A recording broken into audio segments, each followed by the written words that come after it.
mất thì là bao nhiêu? Đó.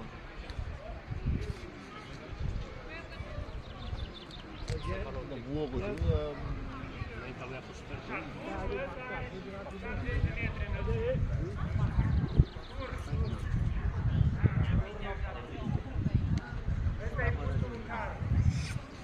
Cho vào này.